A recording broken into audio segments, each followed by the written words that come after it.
Jambo, jambo, little friends. Welcome to another episode of Toto on podcast. I am Mary Jana, your host, and we are at the Africa Media Festival, and we have an amazing guest, and I would like her to introduce herself. Well, I can't say one take wonder again because that was fantastic. My name is Faith Odhiambo. I work for the Communications Directorate of the African Union.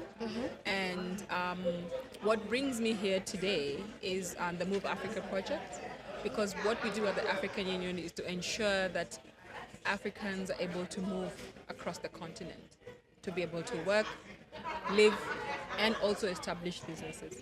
This is under Agenda 2063. Yeah. Wow. So, what does African Union do, and how does that support children? So the African Union essentially exists to be able to ensure that the African citizen is living the best quality of life. And when you talk about the best quality of life, we're looking at how is Africa able to ensure that every African gets, how do I say, the best school, the best access to information, the best access to treatment, the best roads, the best quality of life for children. So how do we work with children and to make sure that the kids are able to benefit from this is we have the Committee of the Child, which focuses on children's rights to ensure they're living and experiencing the best way in which they can be able to contribute as a society. So that's how we are able to work with children to ensure that they have these critical rights and capacities to be able to live in a growing world. How is the AU making sure that children's voices are heard in decisions about Africa's future? So remember when I said we have the Committee of the Child? Yes. The Committee of the Child was specifically created to ensure that the African children have a voice.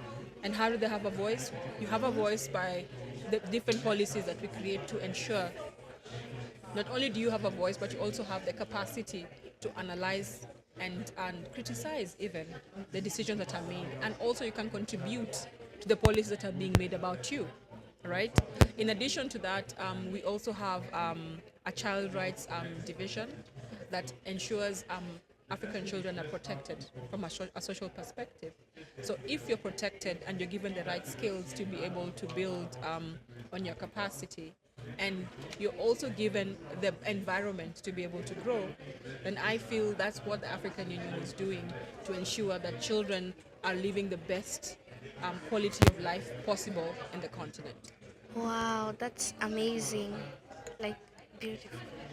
So, what is the AU doing to make sure all children in Africa can go to school and learn? That's an excellent question, actually. Last year, the African Union theme of the year was on education. And it focuses on ensuring access to education for all African children. And how do we ensure access is now we are using digital tools to get children to connect the teacher to the student. We're also looking at seeing what we can do with the African curriculum. And we are increasingly advocating for more schools to add more African history onto the different curriculums to ensure children are able to be educated about their history, because you're not able to plan your future if you don't know what your past is. The other thing we're doing in terms of we have digital skills, which is great, but we're also looking at how are we able to empower African children with critical skills to be the leaders of the future. And we're looking at that in terms of governance, how to understand how to vote and things like this. We're teaching you agricultural skills through the CADEP. We're also teaching young Africans how to be astronauts because we have a space agency. So we're looking at these critical elements in which we're able to add children to the decision-making processes, but also to have the skills to build the future moving forward. Wow.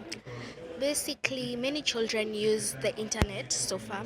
How do AU make that children be safe while using the internet? Fantastic question, and you'd be happy to know that the AU is working with different African countries to make the internet safe. What have we done is that we have actually developed I can't remember, it's an online safety protocol for African countries to adopt so that we can be able to speak to the, how do I say, I wouldn't say the suppliers, so we can be able to speak to the internet owner, not the internet, but media, internet space owners, basically, to see how best we can put safeguards. But what we really need is for the governments to be able to adopt some of these policies and let's say laws. We want government to implement or enact these laws so that they can be active in the country, so children can be more protected in the internet. Wow. And what would you like to tell the children who are out there who want to become people like you, like they want to follow their dream, like they they see you as an idol, they want to do what you do and helping other children and even people? Can I tell you something interesting? Yes. You have inspired me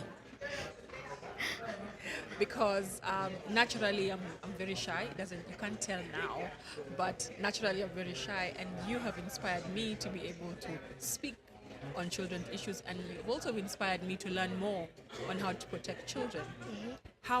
What am I trying to say by that is, any dream you have, do it now. Between what do you call it? Between the idea you have and the execution, you should need to reduce it. Don't plan for so long. Like, you wanted to be a newscaster, you looked for a project like this, you joined it, and you started doing it. How old are you now? 12 years. You're 12. At 12, I was playing with sand.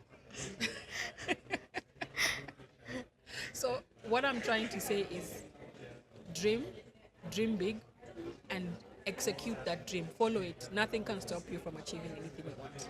Wow. Yeah. So you're my inspiration too.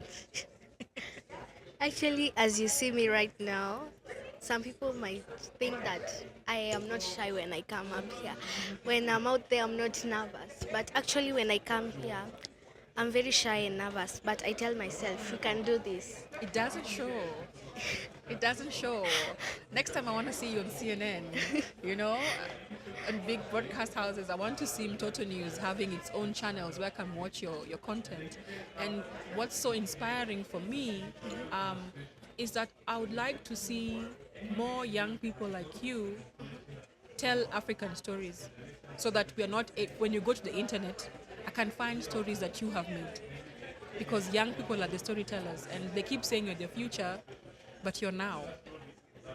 Wow. You're here now. Next time I want to see your series on YouTube or something like this. So I would encourage more young people to tell their stories from whichever perspective, because you are the only ones who can carry us forward.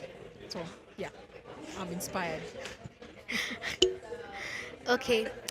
As you have heard from our honorable guest, I would like to end this show, and thank you so much for tuning in. Find us across all social media platforms at Toto News. I have been your honored host, Merijana. Bye.